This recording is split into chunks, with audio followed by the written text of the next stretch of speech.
सबसे पहले आप लोग ये वीडियो देखिए। हमारे यहां अगर इस दुनिया में भारत में हिंदू धर्म का अगर जनाजा निकलते हुए देखना है तो किसी हिंदू की शादी में चले जाओ। शास्त्र कहता है सूर्यास्त के बाद वेद के मंत्र पढ़े नहीं जा सकते। तुम राक्षसों की तरह अर्धरात्रि में विवाह कर रहे हो। अरे वो काल कुछ और था जब मुगल तुम्हारे यहां थे।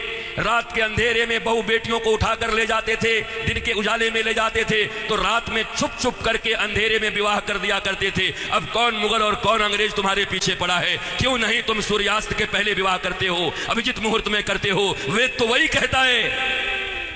तो तुम्हें तो ये भी ज्ञान नहीं है। हिंदू धर्म का डंका लेके घूमते चल रहे हो, डंका पीट रहे हो हिंदू धर्म का।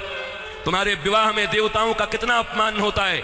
अरे विवाह में दो प्रकार के कार्ड बनाओ। विवाह एक संस्कार है, विवाह एक यज्ञ है। अरे भैया खाने पीने खिलाने वाले के लिए एक दिन रिसेप्शन जो करते हो कर दिया करना, पर विवाह में बड़े लिमिटेड लोगों को बुलाया करो। अपने अपने परिवार, वो भी जो सनातन संस्कृति को मानते हैं, पवित्र रहते हैं। विवाह संस्कार में देवता आते हैं तुम्हारे द्वारा किए गए यज्ञ के भाग को लेने के लिए। अरे नाक पोंछते हुए, कान खुजाते हुए, पता नहीं क्या क्या करते हुए अगर तुम किसी को भोजन दो तो तुम्हारा बच्चा भोजन नहीं करता। ऐसे ऐसे आंख करके बच्चे को दो, छी मम्मी कितनी गंदी हो तुम। और देवता आते हैं तुम्हारे बेटे और बेटियों के विवाह में। वो एक यज्ञ होता है। कोई शराब पी के खड़ा होता है, कोई गांजा पी के खड़ा होता है, कोई गुटके खाए रहता है, चमड़े के बेल्ट पहने रहते हैं, जूते पहने रहते हैं। 3 घंटे तक दूल्हा उपवास नहीं रह सकता। कोई फूफा बन के पेप्सी ढकेल देता है, कोई जीजा बन के कोक ढकेल देता है। अरे आज 3 घंटे जो अपने सिया को, अपनी जानकी को पाने के लिए उपवास तक नहीं कर सकता, वो क्या पालेगा अपनी पत्नी को, धर्म पत्नी को? ये कोई विवाह है? ये कोई सनातन संस्कृति है? और इसी को तुम विवाह कहते हो। विवाह यज्ञ है, यज्ञ है। इसलिए हमारे यहां तलाक और डिवोर्स का कोई सिस्टम नहीं है। उनके यहां विवाह एक एग्रीमेंट है, आज हुआ है कल तोड़ देंगे। पर सनातन संस्कृति धर्म पत्नी और पति स्वामी इस प्रकार की एक संरचना है। विष्णु और लक्ष्मी बताया जाता उनको। तुम कौन सा विवाह कर रहे हो? अंग्रेजों के पिट्ठुओं, अंग्रेजों के गुलाम बड़े बन गए हो। भारत के पैसे खा करके उन पैसों से भारत को यह दिखा रहे हो अंग्रेजों और पाश्चात्य संस्कृति की तरह विवाह करके साधारण भारतीयों के मन में लोभ उत्पन्न कर रहे हो। और ये समाज के अग्रणी लोग बने हुए हैं, ये समाज के श्रेष्ठ लोग बने हुए हैं, ये समाज को दिशा दिखा रहे हैं, ये समाज को भोंडा प्रदर्शन कर रहे हैं, अपने धन का लोगों को दिखा रहे हैं।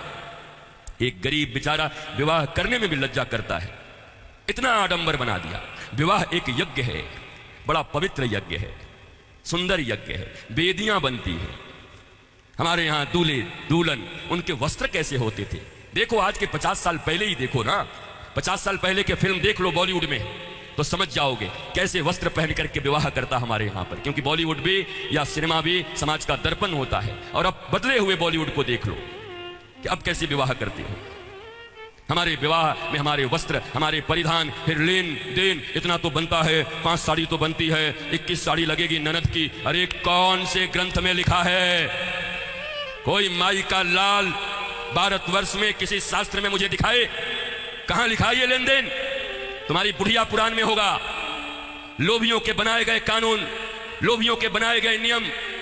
अरे जरा सोचो, एक बच्ची, एक बेटी अपना नाम, अपना गोत्र छोड़कर आती, अपना टाइटल छोड़ करके आती, अपने घर परिवार, माता पिता भाई बहन सखी सहेली छोड़कर आती, और तुम्हारे वंश को बढ़ाने के लिए तुम्हारे घर में आती है। उसको भी टीवी, फ्रिज और कार के लिए मिट्टी तेल और पेट्रोल से जला देते हो। तुम्हें शर्म नहीं आती?